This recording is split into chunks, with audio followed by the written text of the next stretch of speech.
Gott kvöld, góðir áhörendur og velkomin í þennan kosningaþátt sem sá fjórði í röðinni í þessari þáttaröð. Það styttist til kosninga, það bara rétt tæpur hálfur mánuður í kosningar, þannig að það allt á fullu hjá frambjóðendum út allt land. Einn af þeim komin til mín hér í stúdíóið, Guðmundur Gunnarsson, oddviti Viðreisnar í Norðvesturkjördæmi. Velkomin. Takk, kærlega. Þú ert fyrrverandi bæjarstjóri í Ísafirði, þannig að hjartað slær svolítið fyrir vestan á Vestfjörðum. Já.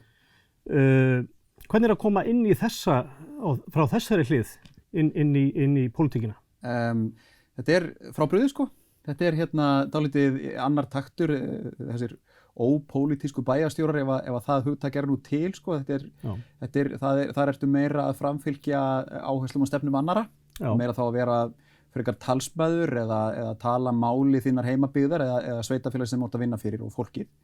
En þetta en ég held hins vegar sko að margir þeir sem að fara þessa leið, að fara þaðan og síðan yfir í stjórnmálin, það vegna þess að þú finnur þetta kveikir á einhverju ástríðu í þér sko, að þú hafir einhverja að blundi í þér þessi ástríða að vilja hafa áhrif á það hvernig við höfum hlutunum í kringum okkur, hvernig þetta í rauninni búið til og hvernig við viljum í rauninni móta framhaldið. Og það bara gerist í mínu tilviki sko, þarna fann ég ákveðið neista, þarna fann ég að þarna liggur ástríða mín. Mér finnst þetta ofboðslega heillandi, ekki bara nærþjónusta og sveitafélög sem að mér finnst alveg ótrúlega spennandi vettvangur, heldur líka bara stærra mengið og líka bara því að ég brenn svo óskaplega mikið fyrir mína heimahaga og svæðið mitt og í rauninni allt Norðvesturkjördæmi sem í rauninni hefur svipaðri hagsmuni heldur en oftir látið í veðri vaka.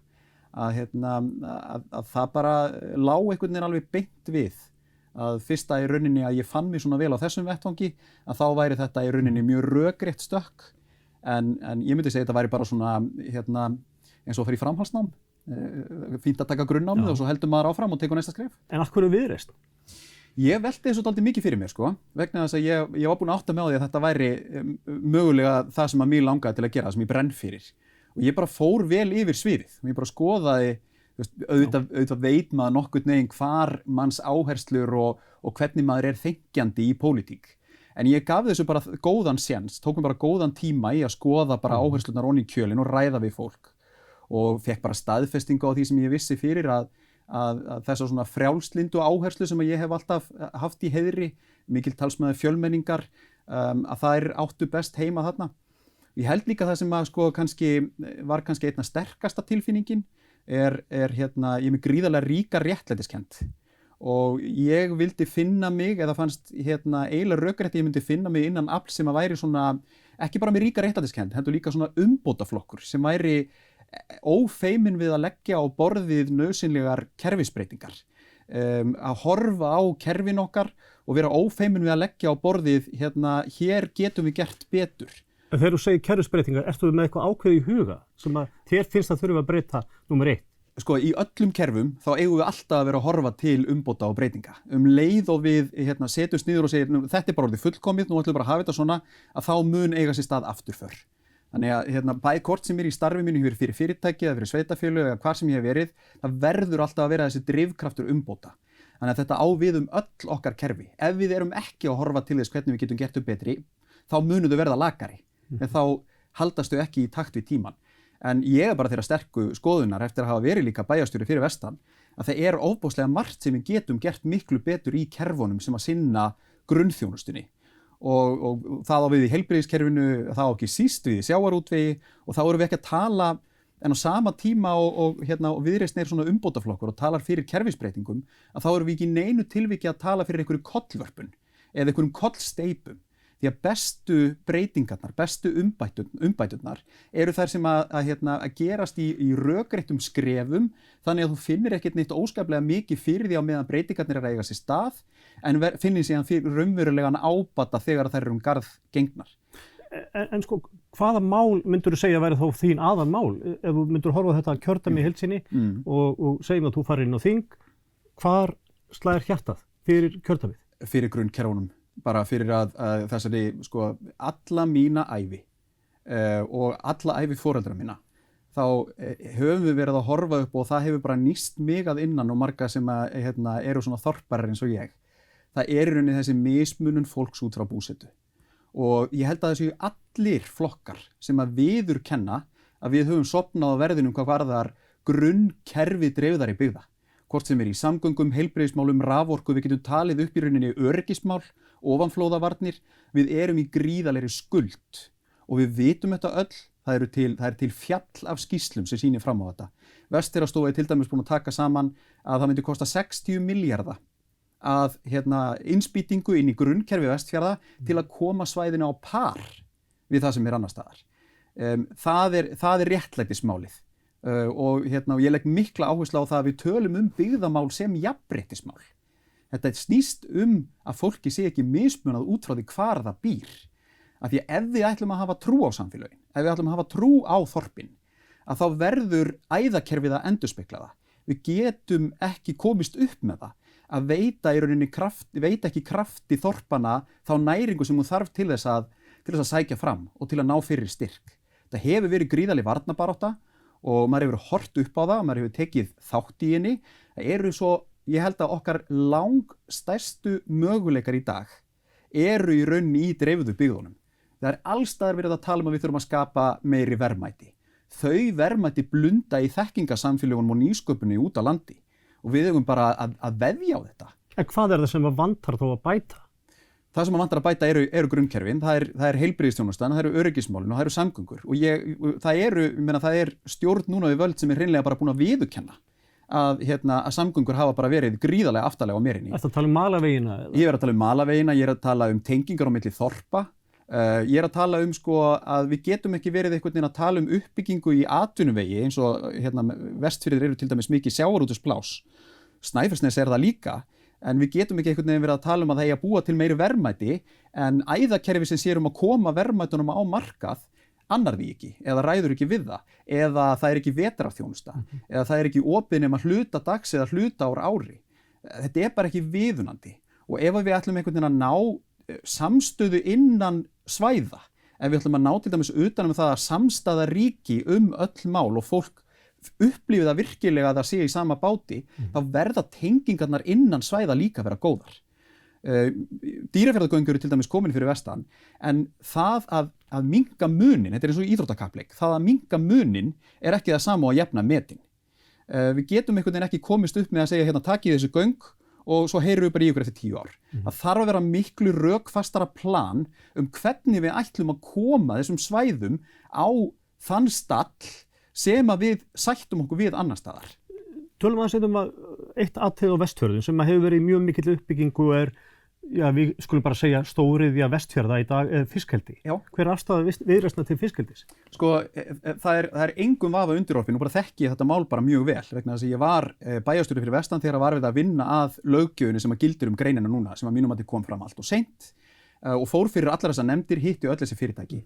Það er engin vafi að þessi atvinnugrein er að verða bara ný heil stoð undir samfélögin þarna fyrir vestan. Þannig að þú ert hlynntur þessu? Já, að sjálfsögðu er hlynntur öllu því sem að lyftir Vestfjörðum eða lyftir þessum plássum eða svæðunum. Það eru gríðarleg tækifæri þarna. En á sama tíma þá eigum við að vera ófeimin við að spyrja gagnrýnna spurninga. Og við eigum að vera ófeimin við að benda á vankanta í kerfinu. Og ég til dæmis hafandi fylgst með lagasetningunni greinina, þá myndi ég leggja áherslu á fyrsta mál eftir kosningar væri að endurskoða lögin undireins. Vegna þess að þetta fyrirkomulag fiskeldi sjóð, að því það kostar líka samfélögin gríðarlega mikið þegar svona uppbygging á sér stað. Það þarf að fara í hafnaframkvæmdir, það þarf að fara í alls konar kostnaðarsama framkvæmdir fyrir lítil samfélög til þess að undirstöðuna sé til staðar til að greinin geti vaxið. Og fyrir það kostar bara hellingspening og þessi fiskeldi sjóður sem gjaldi sem tekið frá í rauninni greininni að hann er þannig garðigerður að sveitafélögin þurfa að sækja inn í þennan sjóð og þá erum við enn og aftur komin í þessa stöðu að sveitafélögin, íbúarnir, þorpin, samfélögin eru farin að keppa innbyrðis, reyta fjæðrirna hvert að öðru og sækja í einhverja sjóði. Við verðum að útbúa kerfi þannig að ábatinn fari í það að treysta undirstöður undir greinina í samfélaginu. En ertu ekki hræddur umhverfismálin sem margir eru hræddur sambandi við fiskeldi? Að sjálfsögðu. Og ég hef sagt það á fundum með þessum fyrirtækjum þegar ég hef hitt hvort sem að það eru eigendurnir eða starfsmennirnir. svona fyrirtæki, hvort sem þau eru í sjávarútvegi eða fiskeldi eða hver sem þeirra, ef þau huga ekki að umhverfislegum og samfélagslegum þáttum, þá mun þetta ekki ganga hjá þeim. Og það sem ég hef heyrt frá fyrirtækjunum að þau gera sig grein fyrir því, að því að þetta verður alltaf, og það hlutverk stjórnmálamanna, og það hlutverk þeirra sem vinna fyrir sveitafélög. Þetta verður að vera á forsendum samfélagana. Samfélögin munu koma til með að lifa áfram án fyrirtækjana. Fyrirtækin munu ekki lifa án samfélagana. Þannig að ég kalla eftir, og ég vil líka bæta því við, vegna þess að við þurfum að vera dálítið gagnrýnin á þetta, að við megum aldrei umgangast svona gríðarleg tækifæri, þannig að þetta sé eitthvað svona, einhver vonarneisti sem að fara að bjarga öllu, að þessi gullgæs sem að kemur svífandi. Þá erum við í nákvæmlega sömu stöð og við vorum þegar sjávarútvegurinn var í rauninni upphaf og endir alls í samfélögunum, síðan verður eitthvað brestur og þá hrynur rauninni spilaborgin. Þetta getur verið ein af stoðunum, en þetta mun aldrei verða eina stoðin, þannig að við megum heldur ekki setja of mikinn fókus á það að þetta eigi að vera alfa og ómega og bjarga öllu. Margir flokkar í aðdraganda þessara kosninga nefna að vilja hækka veiðigjöld og sjávarútveginn til þess að standa undir samneyslunni betur í þessu landi. Já. Hver er afstæða þín? Afstæða Viðreisnar og afstæða mín er bara hrein og klár, við viljum bara sanngirni og sátt í sjávarútvegi. Þannig að við höfum talað fyrir í rauninni að hluti aflans fari á markað á hverju ári, 5% í hvert skipti, þannig að á 20 ára tímabili munum við í rauninni þá muni eiga sér stað ákveðin umbylting í kerfinu, aftur, engin kúvending, ekki verið að stokka allt upp, heldur hægt og rólega erum við að ná sanngirni fram og sko talandi þorpin og talandi grunnþjónustu. Nú það bara einu sinni svo að við vitum alveg hver veiðigjöldin eru og við vitum alveg hvað markaðsverð á fiski þegar að ríkið ákveður aflaverðmæti eins og gert í núverandi kerfi að þá endurspeglar það ekki raunverulegt verðmæti. Við getum hort á þetta og þegar þú ert með verð sem að ríkið ákveður og það síðan undir býrunni laun sjómanna eða rentuna sem að samfélagið fær til þess að reka skóla, leikskóla, byggja vegi, gangstéttir, þá verðum við einhvern veginn að fá fram meiri sanngirni. Það alveg augljóst að þetta ekki rétt markaðsverð sem verið að miða við. Þannig að ef við setjum þetta bara í samhengi, að okkar tillaga gengur út á því að nota til dæmis jöfnunarsjóð til þess að þessar auknu tekjur fari þannig inn í gegn vegna þess að jöfnunarsjóður jafnvægistæki til þess að styrkja sveitafélög sem að áður höfðu í rauninni ábatan af því að vera með auðlinda fyrir framan nefið á sér en hafa það ekki lengur í dag að sko það eru 10 milljarðar sem að fara í gegnum jöfnunarsjóð sem eru til skiptana fyrir öll sveitafélög í landinu.